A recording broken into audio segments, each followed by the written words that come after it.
llamaba a Djali, la cogía entre sus rodillas, pasaba sus dedos sobre su larga cabeza fina y le decía: «Vamos, besa a tu ama, tú que no tienes penas». Después, contemplando el gesto melancólico del esbelto animal que bostezaba lentamente, se enternecía, y, comparándolo consigo misma, le hablaba en alto, como a un afligido a quien se consuela. A veces llegaban ráfagas de viento, brisas del mar que, extendiéndose de repente por toda la llanura del país de Caux, traían a los confines de los campos un frescor salado. Los juncos silbaban a ras de tierra, y las hojas de las hayas hacían ruido con un temblor rápido, mientras que las copas, balanceándose sin cesar, proseguían su gran murmullo. Emma se ceñía el chal a los hombros y se levantaba. En la avenida, una luz verde proyectada por el follaje iluminaba el musgo raso, que crujía suavemente bajo sus pies. El sol se ponía. El cielo estaba rojo entre las ramas, y los troncos iguales de los árboles plantados en línea recta parecían una columnata parda que se destacaba sobre un fondo dorado. El miedo se apoderaba de ella, llamaba a Djali, volvía deprisa a Tostes por la carretera principal, se hundía en un sillón y no hablaba en toda la noche. Pero a finales de septiembre algo extraordinario pasó en su vida. Fue invitada a la Vaubyessard, a casa del marqués de Anvervilliers. Secretario de Estado bajo la Restauración, el marqués, que trataba de volver a la vida política, preparaba desde hacía mucho tiempo su candidatura a la Cámara de Diputados. En invierno hacía muchos repartos de leña, y en el Consejo General reclamaba siempre con interés carreteras para su distrito. En la época de los grandes calores había tenido un flemón en la boca, del que Carlos le había curado como por milagro, acertando con un toque de lanceta. El administrador enviado a Tostes para pagar la operación contó, por la noche, que había visto en el huertecillo del médico unas cerezas soberbias. Ahora bien, las cerezas crecían mal en la Vaubyessard, el señor marqués pidió algunos esquejes a Bovary, se sintió obligado a darle las gracias personalmente, vio a Emma, se dio cuenta de que tenía una bonita cintura y de que no saludaba como una campesina. De modo que no creyeron en el castillo sobrepasar los límites de la condescendencia, ni por otra parte cometer una torpeza, invitando al joven matrimonio. Un miércoles, a las 3, el señor y la señora Bovary salieron en su carricoche para la Vaubyessard, con un gran baúl amarrado detrás y una sombrerera que iba colocada delante del pescante. Carlos llevaba además una caja entre las piernas. Llegaron al anochecer, cuando empezaban a encender los faroles en el parque para alumbrar a los coches.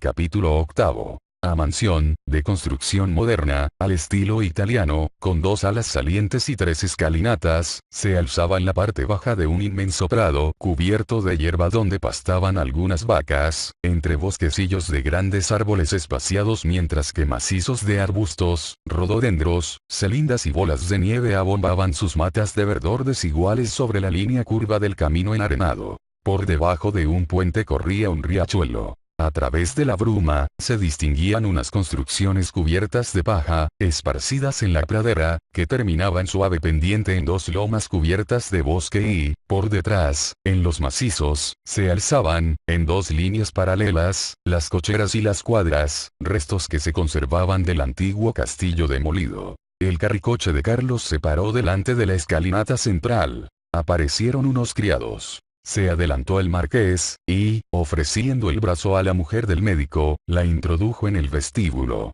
Estaba pavimentado de losas de mármol, era de techo muy alto, y el ruido de los pasos, junto con el de las voces, resonaba como en una iglesia.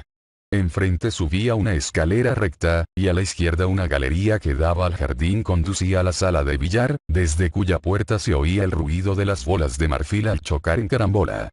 Cuando lo atravesaba para ir al salón, Emma vio alrededor de la mesa a unos hombres de aspecto grave, apoyado el mentón sobre altas corbatas, todos ellos con condecoraciones, y sonriendo en silencio al empujar el taco de billar. De la oscura madera que revestía las paredes colgaban unos grandes cuadros con marco dorado que tenían al pie unos nombres escritos en letras negras. Emma leyó: Juan Antonio d'Andervilliers del Bonville, conde de la Vaubyessard y barón de la Fresnaye, muerto en la batalla de Coutras, el 20 de octubre de 1587 y en otro. Juan Antonio Enrique Guy d'Andervilliers de la Vaubyessard, almirante de Francia y caballero de la Orden de San Miguel, herido en el combate de la Hougue. Saint Vast, el 29 de mayo de 1692, muerto en la Baubyessard del 23 de enero de 1693. Después, los siguientes apenas se distinguían porque la luz de las lámparas, proyectada sobre el tapete verde del billar, dejaba flotar una sombra en la estancia. Bruñendo los cuadros horizontales, se quebraba contra ellos en finas aristas, según las resquebrajaduras del barniz. Y de todos aquellos grandes cuadros negros enmarcados en oro se destacaba, aquella 11A, alguna parte más clara de la pintura, una frente pálida, dos ojos que parecían mirarte, unas pelucas que se extendían sobre el hombro empolvado de los uniformes rojos, o bien la hebilla de una jarretera en lo alto de una rolliza pantorrilla. El marqués abrió la puerta del salón. Una de las damas se levantó, la marquesa en persona, fue al encuentro de Emma y le hizo sentarse a su lado en un canapé, donde empezó a hablarle amistosamente, como si la conociese desde hacía mucho tiempo. Era una mujer de unos 40 años, de hermosos hombros, nariz aguileña, voz cansina, y que llevaba aquella noche sobre su pelo castaño, una sencilla mantilla de encaje que le caía por detrás en triángulo. A su lado estaba una joven rubia sentada en una silla de respaldo alto. Y unos señores, que llevaban una pequeña flor en el ojal de su frac, conversaban con las señoras alrededor de la chimenea. A las 7 sirvieron la cena. Los hombres, más numerosos, pasaron a la primera mesa, en el vestíbulo, y las señoras a la segunda, en el comedor, con el marqués y la marquesa. Al entrar, Emma se sintió envuelta por un aire cálido, mezcla de perfume de flores y de buena ropa blanca, del aroma de las viandas y del olor de las trufas. Las velas de los candelabros elevaban sus llamas sobre las tapas de las fuentes de plata. Los cristales tallados, cubiertos de un vaho mate, reflejaban unos rayos pálidos. A lo largo de la mesa se alineaban ramos de flores, y, en los platos de anchos bordes las servilletas, dispuestas en forma de mitra, sostenían en el hueco de sus dos pliegues cada una un panecillo ovalado. Las patas rojas de los bogavantes salían de las fuentes. Grandes frutas en cestas caladas se escalinaban sobre el musgo. Las codornices conservaban sus plumas, olía a buena comida. Y con medias de seda, calzón corto, corbata blanca, chorreras, grave como un juez, el maestresala que pasaba entre los hombros de los invitados las fuentes con las viandas ya trinchadas, hacía saltar con un golpe de cuchara el trozo que cada uno escogía. Sobre la gran estufa de porcelana una estatua de mujer embosada hasta el mentón miraba inmóvil la sala llena de gente. Madame Bovary observó que varias damas no habían puesto los guantes en su copa. Entretanto, en la cabecera de la mesa, solo entre todas estas mujeres, inclinado sobre su plato lleno, y con la servilleta atada al cuello como un niño, un anciano comía, dejando caer de su boca gotas de salsa. Tenía los ojos enrojecidos y llevaba una pequeña coleta, atada con una cinta negra. Era el suegro del marqués, el viejo duque de la Verdiere, el antiguo favorito del conde de Artois, en tiempos de las partidas de caza en Vaudreuil, en casa del marqués de Conflans, y que había sido, decían, el amante de la reina María Antonieta, entre los señores de Coligny y de Lauzun. Había llevado una vida escandalosa, llena de duelos, de apuestas, de mujeres raptadas, había derrochado su fortuna y asustado a toda su familia. Un criado, detrás de su silla, le nombraba en voz alta, al oído, los platos que él señalaba con el dedo tartamudeando. Y sin cesar los ojos de Emma se volvían automáticamente a este hombre de labios colgantes, como a algo extraordinario y augusto. Había vivido en la corte y se había acostado en lechos de reinas. Sirvieron vino de champaña helado. Emma tembló en toda su piel al sentir aquel frío en su boca. Nunca había visto granadas ni comido piña. El azúcar en polvo incluso le pareció más blanco y más fino que en otros sitios. Después, las señoras subieron a sus habitaciones a arreglarse para el baile. Emma se acicaló con la conciencia meticulosa de una actriz debutante. Se arregló el pelo, según las recomendaciones del peluquero, y se enfundó en su vestido de barés, extendido sobre la cama. A Carlos le apretaba el pantalón en el vientre.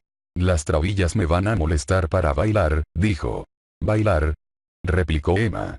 ¿Sí? Pero has perdido la cabeza. Se burlarían de ti, quédate en tu sitio. Además, es más propio para un médico, añadió ella. Carlos se calló. Se paseaba por toda la habitación esperando que Emma terminase de vestirse. La veía por detrás, en el espejo, entre dos candelabros. Sus ojos negros parecían más negros. Sus bandos, suavemente ahuecados hacia las orejas, brillaban con un destello azul. En su moño temblaba una rosa sobre un tallo móvil, con gotas de agua artificiales en la punta de sus hojas. Llevaba un vestido de azafrán pálido, adornado con ramilletes de rosas de pitiminí mezcladas con verde. Carlos fue a besarle en el hombro. «Déjame», le dijo ella. «Me arrugas el vestido». Se oyó un ritornelo de un violín y los sonidos de una trompa. Ella bajó la escalera, conteniéndose para no correr. Habían empezado las contradanzas. Llegaba la gente. Se empujaban. Emma se situó cerca de la puerta, en una banqueta. Terminada la contradanza, quedó libre la pista para los grupos de hombres que charlaban de pie y los servidores de librea que traían grandes bandejas. En la fila de las mujeres sentadas, los abanicos pintados se agitaban, los ramilletes de flores medio ocultaban la sonrisa de las caras, y los frascos con tapa de oro giraban en manos entreabiertas cuyos guantes blancos marcaban la forma de las uñas y apretaban la carne en la muñeca. Los adornos de encajes, los broches de diamantes, las pulseras de medallón temblaban en los corpiños, relucían en los pechos, tintineaban en los brazos desnudos. Las cabelleras, bien pegadas en las frentes y recogidas en la nuca, lucían en coronas, en racimos, o en ramilletes de miosotis, jazmín, flores de granado, espigas o asianos. Algunas madres, con mirada ceñuda, tocadas de turbantes rojos, permanecían pacíficas en sus asientos. A Emma le palpitó un poco el corazón cuando, enlazada a su caballero por la punta de los dedos, fue a ponerse en fila, y esperó el ataque del violín para comenzar. Pero pronto desapareció la emoción. Y balanceándose al ritmo de la orquesta, se deslizaba hacia adelante, con ligeros movimientos del cuello. Una sonrisa le asomaba a los labios al escuchar ciertos primores del violín, que tocaba solo, a veces, cuando se callaban los otros instrumentos. Se oía el claro sonido de los luises de oro que se echaban al lado sobre los tapetes de las mesas. Después, todo recomenzaba al mismo tiempo, el cornetín lanzaba un trompetazo sonoro, los pies volvían a encontrar el compás, las faldas se ahuecaban, se cogían las manos, se soltaban. Los mismos ojos, que se bajaban ante la pareja de baile, volvían a fijarse en ella. Algunos hombres, unos 15, de 25 a 40 años, que se movían entre las parejas de baile o charlaban a la entrada de las puertas, se distinguían de la muchedumbre por un aire de familia, cualesquiera que fuesen sus diferencias de edad, de atuendo o de cara. Sus trajes, mejor hechos, parecían de un paño más suave, y sus cabellos peinados en bucles hacia las sienes, abrillantados por pomadas más finas. Tenían la tez de la riqueza, esa tez blanca realzada por la palidez de las porcelanas, los reflejos del raso, el barniz de los bellos muebles, y que se mantiene lozano gracias a un régimen discreto de alimentos exquisitos. Su cuello se movía holgadamente sobre sus corbatas bajas. Sus patillas largas caían sobre cuellos vueltos. Se limpiaban los labios con pañuelos bordados con una gran inicial y que desprendían un perfume suave. Los que empezaban a envejecer tenían aspecto juvenil, mientras que un aire de madurez se veía en la cara de los jóvenes. En sus miradas indiferentes flotaba el sosiego de las pasiones diariamente satisfechas. Y, a través de sus maneras suaves, se manifestaba esa brutalidad particular que comunica el dominio de las cosas medio fáciles, en las que se ejercita la fuerza y se recrea la vanidad, el manejo de los caballos de raza y el trato con las mujeres perdidas. A 3 pasos de Emma, un caballero de frac azul hablaba de Italia con una mujer pálida que lucía un aderezo de perlas. Ponderaban el grosor de los pilares de San Pedro, Tívoli, el Vesubio, Castellamare y los Casines, las rosas de Génova, el Coliseo a la luz de la luna. Emma escuchaba con su otra oreja una conversación con muchas palabras que no entendía. Rodeaban a un hombre muy joven que la semana anterior había derrotado a Miss Arabelle y a Romulus y ganado 2000 luises saltando un foso en Inglaterra. Uno se quejaba de sus jinetes, que engordaban. Otro, de las erratas de imprenta que habían alterado el nombre del animal. La atmósfera del baile estaba pesada. Las lámparas palidecían. La gente refluía a la sala de billar. Un criado se subió a una silla y rompió 2 cristales. Al ruido de los vidrios rotos, Madame Bovary volvió la cabeza y percibió en el jardín, junto a las vidrieras, unas caras de campesinos que estaban mirando. Entonces acudió a su memoria el recuerdo de Les Bertaux. Volvió a ver la granja, la charca cenagosa, a su padre en blusa bajo los manzanos, y se vio a sí misma, como antaño, desnatando con su dedo los barreños de leche en la lechería. Pero, ante los fulgores de la hora presente, su vida pasada, tan clara hasta entonces, se desvanecía por completo, y hasta dudaba si la había vivido. Ella estaba allí. Después, en torno al baile, no había más que sombra que se extendía a todo lo demás. En aquel momento estaba tomando un helado de marrasquino, que sostenía con la mano izquierda, en una concha de plata sobredorada, y entornaba los ojos con la cucharilla entre los dientes. Una señora a su lado dejó caer su abanico. Un danzante pasaba. «Me hace el favor», dijo la señora, «de recogerme el abanico, que está detrás de ese canapé». El caballero se inclinó, y mientras hacía el movimiento de extender el brazo, Emma vio la mano de la joven que echaba en su sombrero algo de color blanco, doblado en forma de triángulo. El caballero recogió el abanico y se lo ofreció a la dama respetuosamente. Ella le dio las gracias con una señal de cabeza y se puso a oler su ramillete de flores. Después de la cena, en la que se sirvieron muchos vinos de España, del Rin, sopas de cangrejos y de leche de almendras, pudín a lo trafalgar y toda clase de carnes frías con gelatinas alrededor que temblaban en las fuentes, los coches empezaron a marcharse unos detrás de otros. Levantando la punta de la cortina de muselina, se veía deslizarse en la sombra la luz de sus linternas. Las banquetas se vaciaban. Todavía quedaban algunos jugadores. Los músicos humedecían con la lengua la punta de sus dedos. Carlos estaba medio dormido, con la espalda apoyada contra una puerta. A las 3 de la mañana comenzó el cotillón. Emma no sabía bailar el vals. Todo el mundo valseaba, incluso la misma señorita d'Andervilliers y la marquesa. No quedaban más que los huéspedes del palacio, una docena de personas más o menos. Entretanto, uno de los valseadores, a quien llamaban familiarmente vizconde, y cuyo chaleco muy abierto parecía ajustado al pecho, se acercó por segunda vez a invitar a Madame Bovary, asegurándole que la llevaría y que saldría airosa. Empezaron despacio, después fueron más deprisa. Daban vueltas. Todo giraba a su alrededor, las lámparas, los muebles, las maderas, el suelo, como un disco sobre su eje. Al pasar cerca de las puertas, los bajos del vestido de Emma se pegaban al pantalón del vizconde. Sus piernas se entrecruzaban. Él inclinaba su mirada hacia ella levantaba la suya hacia él. Una especie de mareo se apoderó de ella, se quedó parada. Volvieron a empezar. Y, con un movimiento más rápido, el vizconde, arrastrándola, desapareció con ella hasta el fondo de la galería, donde Emma, jadeante, estuvo a punto de caerse, y un instante apoyó la cabeza sobre el pecho del vizconde, y después, sin dejar de dar vueltas, pero más despacio, él la volvió a acompañar a su sitio. Ella se apoyó en la pared y se tapó los ojos con la mano.